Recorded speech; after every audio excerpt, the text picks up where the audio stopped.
Hello, അസ്സലാമു അലൈക്കും. എല്ലാ കൂട്ടുകാർക്കും നമ്മുടെ ഈ ഒരു വീഡിയോയിലോട്ട് സ്വാഗതം. എന്തൊക്കെയുണ്ട് വിശേഷം എല്ലാവരുടെയും? എല്ലാവർക്കും സുഖമാണെന്ന് വിചാരിക്കുകയാണ്. അൽഹംദുലില്ലാഹ്. അങ്ങനെ നമ്മളിപ്പോൾ മൂന്നാമത്തെ നോമ്പായില്ലേ. അപ്പോൾ ഇന്നത്തെ കുറച്ച് വിശേഷങ്ങളുമായിട്ടുള്ള ഒരു വീഡിയോ ആണ്. അപ്പോൾ വീഡിയോ എല്ലാവരും ഫുള്ളായിട്ട് സ്കിപ്പ് ചെയ്യാതെ കാണുക. ഇഷ്ടമായി കഴിഞ്ഞാൽ നമ്മുടെ ചാനൽ സബ്സ്ക്രൈബ് ചെയ്യാനും ലൈക്ക് ചെയ്യാനും ഷെയർ ചെയ്യാനൊന്നും മറന്നു പോകരുത് കേട്ടോ.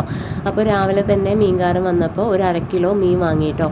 വൈകിട്ട് നമുക്ക് എപ്പോഴും നോമ്പുള്ള സമയത്ത് നല്ല നല്ല എരിവും ചുടിയൊക്കെ ഉള്ള കറി വേണമല്ലോ നോമ്പ് തുറക്കാൻ. അപ്പോൾ ഇന്ന് ഇറച്ചിയാകുമ്പോൾ അതും നമുക്ക് മടുപ്പാവും. അപ്പോൾ ഇന്ന് മീൻകറിയും ദോശയും ഉണ്ടാക്കാമെന്ന് വിചാരിച്ചു കേട്ടോ.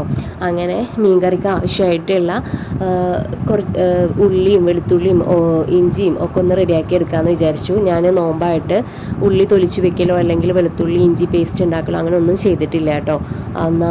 അന്നന്നൊക്കെ ഉള്ളത് അന്നന്ന് ക്ലീൻ ചെയ്ത് റെഡിയാക്കുകയാണ് ചെയ്യുന്നത്. അപ്പോൾ ഞാൻ പലരുടെയും വീഡിയോസ് കണ്ടിട്ടുണ്ട്, നോമ്പിൻ്റെ മുന്നേ വെളുത്തുള്ളി ഇഞ്ചി പേസ്റ്റൊക്കെ സെറ്റാക്കി ഫ്രിഡ്ജിൽ വെക്കുന്നത്. അങ്ങനെയൊക്കെ ചെയ്യുന്നത് നല്ല കാര്യം തന്നെയാണ് കേട്ടോ. നമുക്ക് വേഗം ചെയ്യാനൊക്കെ ഈസിയാണ്. അപ്പോൾ ഞാനിവിടെ വെളുത്തുള്ളി ഇഞ്ചി ചെറിയുള്ളി ഒക്കെ ചതച്ചെടുത്തിട്ടുണ്ട് കേട്ടോ. ഇനി അടുപ്പ് കത്തിച്ചൊരു ഞാൻ 3:30ക്കാണ് കേട്ടോ കിച്ചണിലോട്ട് വന്നത്. എനിക്കിന്നൊരു നോമ്പ് തുറക്കലും കൂടെ ഉണ്ട് എൻ്റെ എളാമാൻ്റെ വീട്ടിൽ. അപ്പോൾ അതിന് പോവും വേണം. അങ്ങനെ ഞാനിതാ അടുപ്പിൽ കുടുക്ക് വെച്ച് എണ്ണ ചൂടായി വരുന്ന സമയത്ത് അതിലോട്ട് കുറച്ച് ഉലുവ പൊട്ടി വന്നതിന് ശേഷം ചെറിയുള്ളി ചതച്ചതും വെളുത്തുള്ളി ചതച്ചത് ഇഞ്ചി ചതച്ചതൊക്കെ ഇട്ട് നന്നായിട്ട് വഴറ്റി കൊടുത്തു കേട്ടോ. എന്നിട്ട് അതിലോട്ട് പച്ചമുളകും തക്കാളിയും ഒക്കെ ഇട്ട് നല്ലപോലെ വഴറ്റിയെടുക്കുക. നല്ലപോലെ വഴണ്ടി വന്നതിന് ശേഷം അതിലോട്ട് നമ്മൾ മുളക് പൊടി മല്ലിപ്പൊടി മഞ്ഞൾപ്പൊടി ഒക്കെ ഇട്ട് ആവശ്യത്തിനുള്ള പുളിവെള്ളമൊക്കെ ഒഴിച്ച് കറി നന്നായിട്ട് തിളപ്പിച്ച് എടുക്കുക കേട്ടോ. ഉപ്പും ഇടാൻ മറക്കരുത്. അങ്ങനെ അതവിടെ മീൻ കറി റെഡി ആയിട്ടുണ്ട് കേട്ടോ. കറി ഇറക്കി വെച്ചതിന് ശേഷം ഞാൻ കുറച്ച് കറിവേപ്പിലയും കൂടെ ഇട്ട് കൊടുത്തിട്ടുണ്ട്. പിന്നെ ഒരു 2-3 മീൻ പൊരിച്ചെടുക്കും കൂടെ ചെയ്യാമെന്ന് വിചാരിച്ചു. അത്താഴത്തിന് ഉമ്മ മാത്രമാണ് കേട്ടോ ചോറ് കഴിക്കുക, ബാക്കി ആരും ചോറ് കഴിക്കില്ല.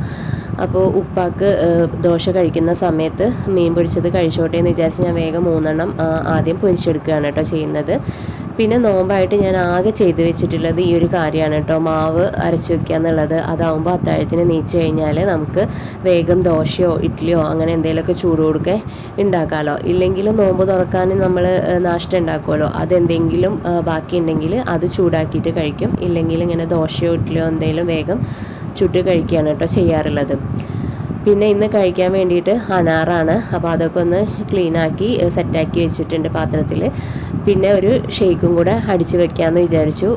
ആപ്പിളും ഈത്തപ്പഴവും ഒരു നേന്ത്രപ്പഴമൊക്കെ ഇട്ട് നല്ല കട്ടിയുള്ള ഫ്രീസ് ചെയ്ത പാലും പിന്നെ ആവശ്യത്തിന് പഞ്ചസാരയൊക്കെ ചേർത്തിട്ട് നന്നായിട്ട് ഇതവിടെ ഷേക്ക് അടിച്ചെടുത്തിട്ടുണ്ട് കേട്ടോ. നല്ല അടിപൊളി ഷേക്ക് റെഡി ആയിട്ടുണ്ട്. ഇനി അത് തണുക്കാൻ വേണ്ടിയിട്ട് ഫ്രിഡ്ജിലോട്ട് വെക്കാം. പിന്നെ ആവശ്യത്തിനുള്ള ദോശമാവ് എടുത്ത് അതിൽ വെള്ളവും ഉപ്പും ഒക്കെ കറക്റ്റാക്കി മിക്സ് ചെയ്തിട്ട് വെച്ചിട്ടുണ്ട് കേട്ടോ. അത് ഇനി വൈകിട്ട് ഉമ്മ ചൂട് കൊടുക്കെ ഉപ്പാക്ക് ചുട്ട് കൊടുക്കാമെന്ന് പറഞ്ഞു. ചോറ് വയ്ക്കാനുള്ള വെള്ളമൊക്കെ അടുപ്പത്ത് വെച്ചിട്ടുണ്ട്. അതിൽ അരിയൊക്കെ ഇട്ടിട്ടുണ്ട് കേട്ടോ. പിന്നെ കുറച്ച് നാരങ്ങ വെള്ളം കൂടെ കലക്കിയെടുത്തിട്ടുണ്ട്. പിന്നെ ഞാൻ വേഗം പോയിട്ട് റെഡി ആയിട്ടോ പോകാൻ വേണ്ടിയിട്ട്. അപ്പോൾ അവിടെ പോയപ്പോൾ എല്ലാവരും വന്നിട്ടുണ്ടായിരുന്നു. അതുകൊണ്ട് തന്നെ അധികം വീഡിയോ ഒന്നും എടുക്കാൻ പറ്റിയിട്ടുണ്ടായിരുന്നില്ല. ജ്യൂസും ഫ്രൂട്ട്സും എണ്ണക്കടികളും പിന്നെ സ്പെഷ്യലായിട്ടുണ്ടായിരുന്നത് ഇപ്പാൻ്റെ ബീഫ് ദം ബിരിയാണി ആയിരുന്നു കേട്ടോ. അപ്പോൾ എല്ലാവരും കണ്ടപ്പോൾ സന്തോഷമായി. അങ്ങനെ കുറേ സമയം നോമ്പൊക്കെ തുറന്ന് വർത്താനമൊക്കെ പറഞ്ഞിട്ടിരുന്നു. വീഡിയോ ഇത്രയേ ഉള്ളൂ. ഇൻഷാ അല്ലാഹ് നമുക്ക് അടുത്തൊരു വീഡിയോയിൽ കാണാം.